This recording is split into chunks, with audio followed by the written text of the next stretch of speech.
In expositing on the mystery of the paycheck in my last broadcast, I showed us some scriptures to establish how mysterious, holy, divine that the paycheck is.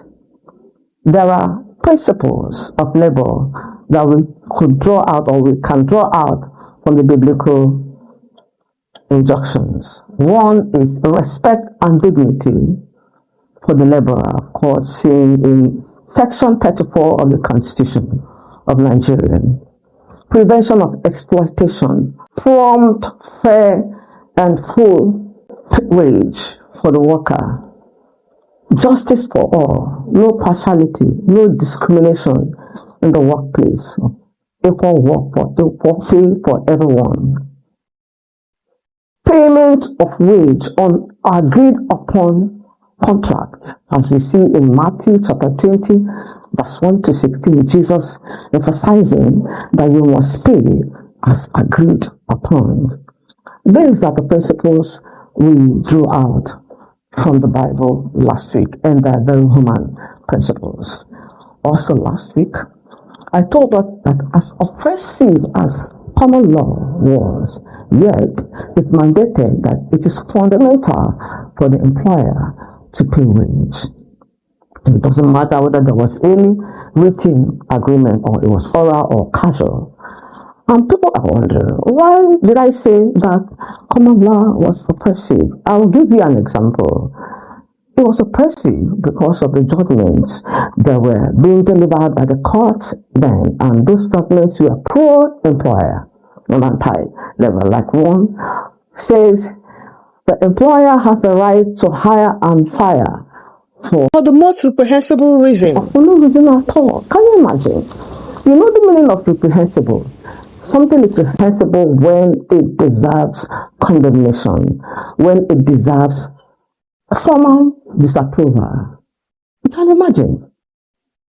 Are you in a reprehensible act by dealing inconsistent with the rights of the worker over his wage? To withhold the payment of wage, to corner or convert or divert wages of people or pensions or gratuities to your private account, that is reprehensible. It is condemnable, but by God and by man, as we saw in the scriptures last year. You've got some power over some employees, and you just act at your whims and caprices. Let me tell you what played out in William Shakespeare's play, one of his plays entitled Measure for Measure. For those of us that are students of literature, in that William Shakespeare's play, there was a character. His name was Angelo. Angelo was a deputy to the Duke. At some point, he had some power. That power was temporary to rule over the German. And do you know what Angelo did? He used that temporary power to impose harsh, oppressive, and unforgiving laws on the people. And that was a character. Her name was Isabella. Isabella was pleading for the life of her brother, but this Angelo would not budge. And Isabella cried out. He made a lamentation, thought, but man, proud man, dressed in a little brief authority, most ignorant of what he's assured, his glassy essence, like an angry ape, plays such fantastic tricks before the high heavens as make the angels weep. Are you like Angelo? Isabella, not me. It's saying that you're playing a fantastic trick before God if you are being inhuman to another human being, especially the worker, and the respect of his paycheck. Are you like Angelo? Isabella is saying that it looks like you're ignorant of what you have been assured of. Your glassy essence, you can break anytime. Your fragility, your transience. Remember, I told us we are transient, but God is a constant factor. Are you like Isabella? Are you like Angela? Sorry. Isabella is telling you for you to realize that that power is temporary. It's not everlasting. And Kanda saying you need to repent. You don't have to amass wealth from the tears and the pain of people who are your employees. You don't have to raise your children from proceeds of crimes.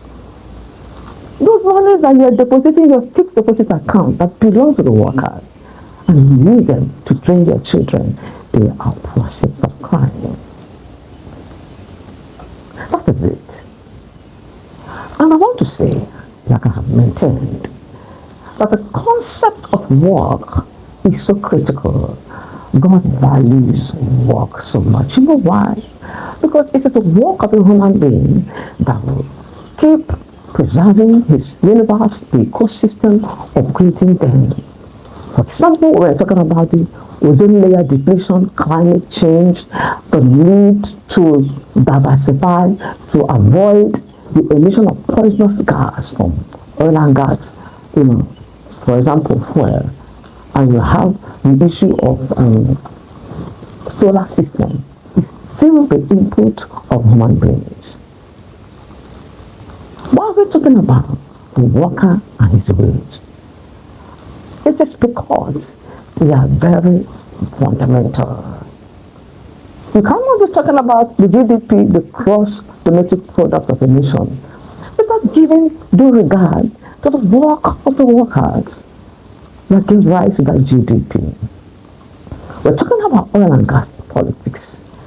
We couldn't have been talking about oil and gas politics when human input didn't go there to harness those deposits.